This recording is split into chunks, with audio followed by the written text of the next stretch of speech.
Bonjour, je suis Peyobam et je vous souhaite la bienvenue dans ma Gear Room.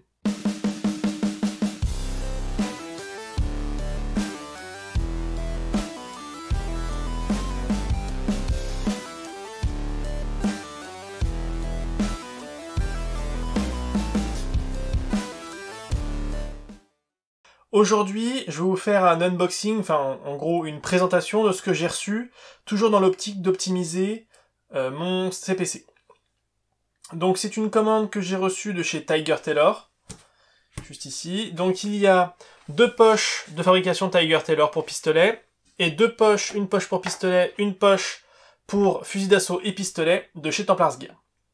On va commencer par les poches pistolet. Donc ici une poche pistolet rance cover de chez Tiger Tailor. Donc on voit qu'il y a un système de rétention par choc corde. Ici, sur le côté, on a une partie élastique de chaque côté, des passants molles sur l'avant et des passants molles sur l'arrière. Donc cette poche se fixe sur deux rangées de lignes de molles et le système est fourni. Et si on veut régler le maintien pour le raccourcir, il suffit de défaire le nœud et de le refaire plus près. Donc dans cette poche, je vais pouvoir mettre des chargeurs de G17.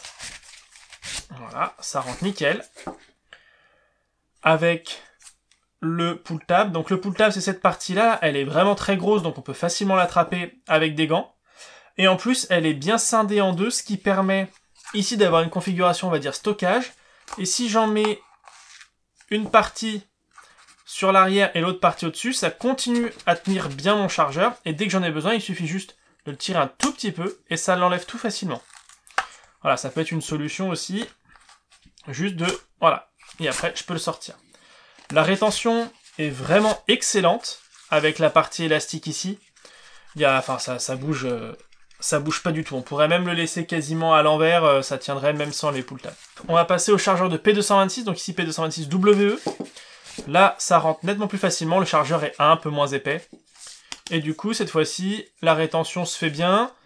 Il mériterait un petit peu plus de serrage, mais ça tient. On passe maintenant au deuxième porte-chargeur pistolet, toujours de chez Tiger Tailor. Cette fois-ci, c'est le pistolet rance Gen 3 Flap, donc avec le système Velcro.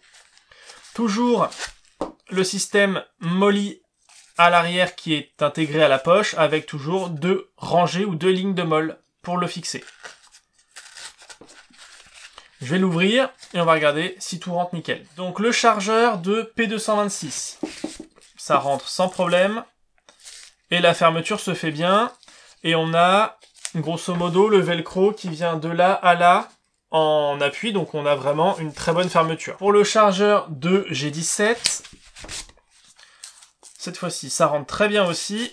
Par contre, la fermeture se fait sur, allez, on va dire un bon centimètre et demi de velcro cette fois-ci. Voilà, de là à là.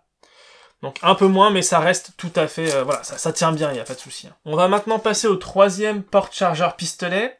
Cette fois-ci, c'est un porte-chargeur typé Taco de chez Templars Gear.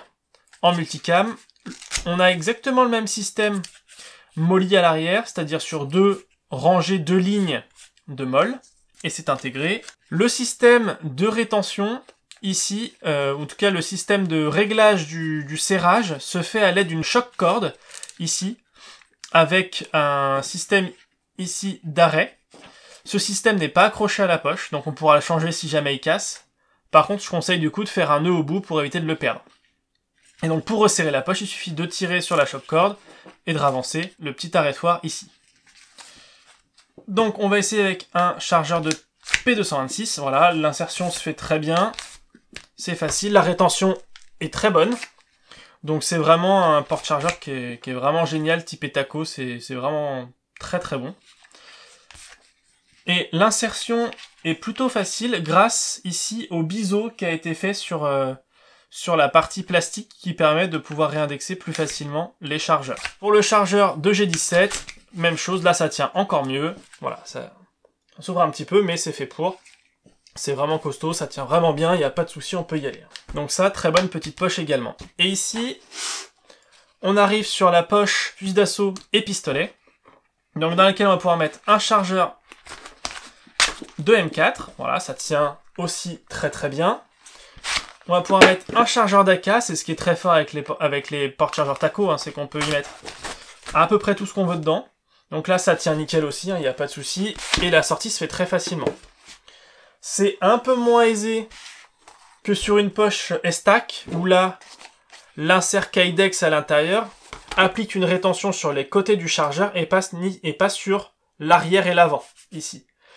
Et du coup, on voit bien que pour faire rentrer un chargeur d'AK avec cet ergot-là et cet ergot-là, une rétention sur les côtés est un peu plus compliquée, ou en tout cas un peu plus difficile à faire passer, qu'une rétention sur ces côtés-là, sur lesquels il n'y a pas trop de soucis. Voilà, regardez l'insertion et la sortie. Voilà, là il n'y a pas trop de... La question se pose pas, quoi. Pareil sur les chargeurs d'AK, c'est nickel. Là-dessus, il faudra un peu plus travailler pour charger, pour rentrer un chargeur d'AK, mais voilà, ça se fait quand même. Et une fois qu'on a le chargeur d'AK à l'intérieur, on peut rajouter le chargeur de pistolet. Donc cette configuration-là, sur un front de panel, c'est vraiment nickel. On a fait le tour de la présentation sommaire de ces 4 poches que j'ai reçues, donc comme je disais, de chez Tiger Tailor. Le point positif, c'est qu'ils avaient des porte-chargeurs Templars Gear Taco en multicam en stock, ce qui est vraiment pas quelque chose de courant en ce moment. Donc dès que je les ai vus, j'ai sauté sur l'occasion, et en plus il m'en fallait pour optimiser mon CPC. Donc la prochaine vidéo sera très certainement la vidéo d'amélioration du CPC, afin d'y mettre toutes ces poches, ou en tout cas une bonne partie. Le but étant de le rendre plus efficace et plus efficient par rapport au rétex terrain que j'ai eu. La vidéo est maintenant terminée, n'hésitez pas à lâcher un like et un commentaire, à vous abonner à la chaîne et activer la cloche de notification, à partager cette vidéo si elle vous a plu. Dans la barre de description, vous retrouverez le lien vers ma page Facebook, ma page Instagram, ainsi que 1 ou 2 liens, très certainement le lien sur On construit le set NCPC en première version, ainsi que le premier unboxing qui vient compléter celui-ci. La roue du forçage est maintenant terminée, c'est tout pour moi, fin de communication.